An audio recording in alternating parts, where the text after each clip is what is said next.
Hey everybody, this is Zach, the Senior Writing Fellow for English 102 here in the Writer's Studio, and this is a quick overview of my PowerPoint on thesis creation. Now, this presentation is essential viewing because both projects in this course require you to develop a specific thesis directed toward a target audience. Before we get into the main points, I do want to go ahead and explain the function of a thesis and how you could think of it. Personally, I think of a thesis as a sort of elevator pitch for your paper. I'll put it to you this way. If we were in an elevator and you only had 5 floors to explain your entire paper to me, could you do it? Or, in the case of a thesis, can you summarize your argument in just one sentence? A well-crafted thesis sets you up for success because it is the most specific expression of your topic and, in this case, desired proposal. Here we go, a couple things to know about theses.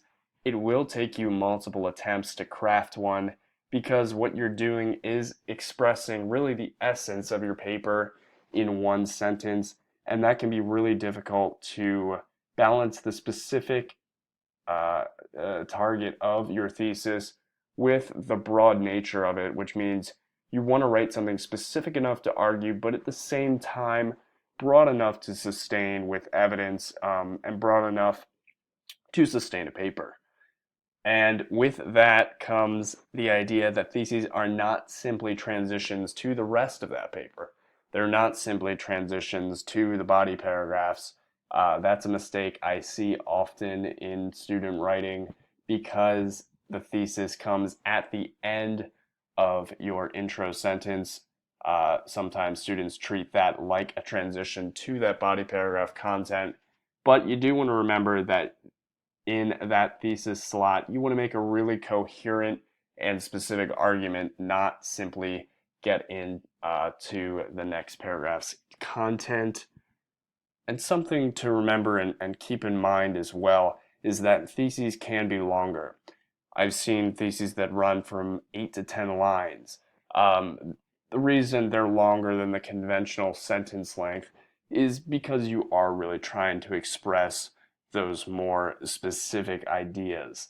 In the case of philosophical or literary reviews, analyses, those are going to be your longer theses. I don't really expect 8 to 10 lines from these cause and effect projects or your cause, effect, and solution projects. But if you do need to stretch that conventional sentence length, the thesis is the place where you can do that. And for your thesis, be sure to include the community that is affected. It's very important in the context of our course.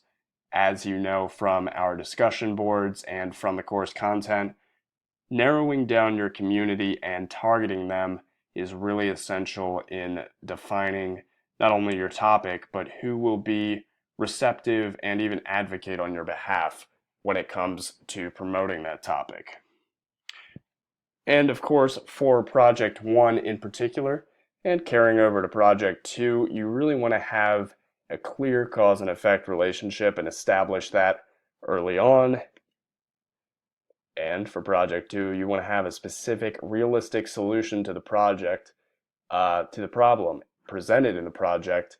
And then, even more importantly, you want to have specific implementable steps that you can express to your audience so they know really how you plan to put this proposal into action. A couple things theses are not. Again, like I said in the previous slide, they are not transitions to your body paragraph content. They're not restatements, and by that I mean they're not restatements of the prompt. Often students will either restate the prompt in the thesis or restate their topic sentence, that first sentence of the entire paper. And you really want to make sure that while you can emphasize some of those ideas in your thesis, you really want to expand upon what you're presenting and funnel it down into its most specific form in that thesis slot. And theses are not a meaningless list of this body paragraph content, right? Like this X, Y, and Z. I see that sometimes. I'll see papers that try to explain the political, social, and cultural implications of an action. And that doesn't really tell me a lot besides the fact that you were able to think of three causes or three effects. You really want to let me know and let the readers know how these paragraph content really interact with each other and why they're relevant, what your motivation was when you wrote them, and how they're going to be relevant in your paper. And theses aren't easy. As I emphasized on a couple of the previous slides, it's going to take you multiple attempts. It is probably the hardest sentence you'll write in your paper, so just be patient and stick with me as we get through a couple examples here. Here we go, working thesis part 1. We'll break it down here. Topic, my body cameras on police officers topic. This is kind of a popular one I've seen, and something that's a little relevant because of some news items. So we'll go ahead and see what I came up with here.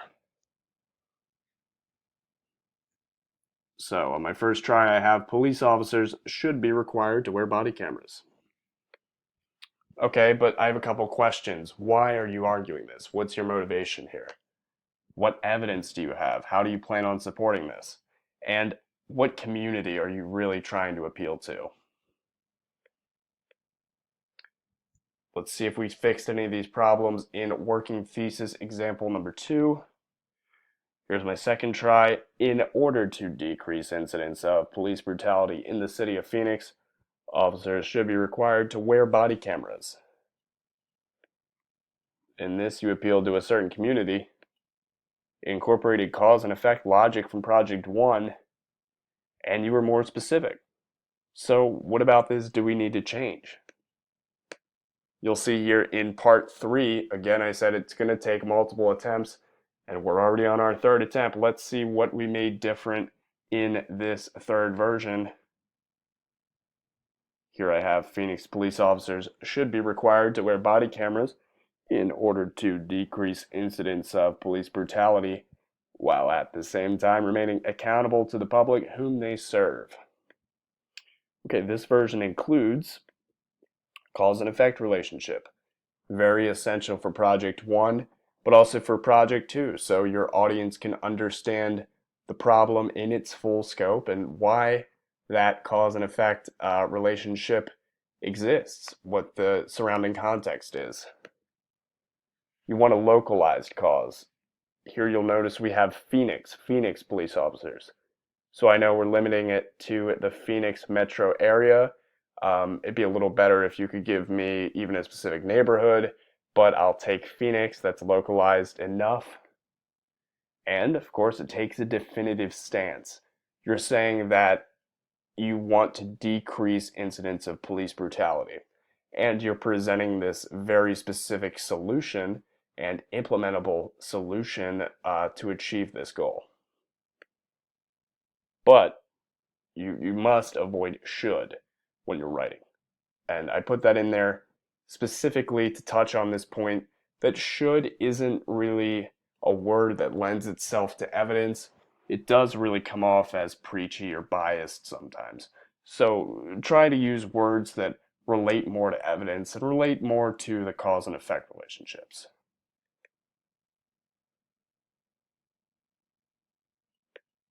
Here we go, a working thesis, final draft. So don't tell your audience what to do. You really want to demonstrate the cause and effect.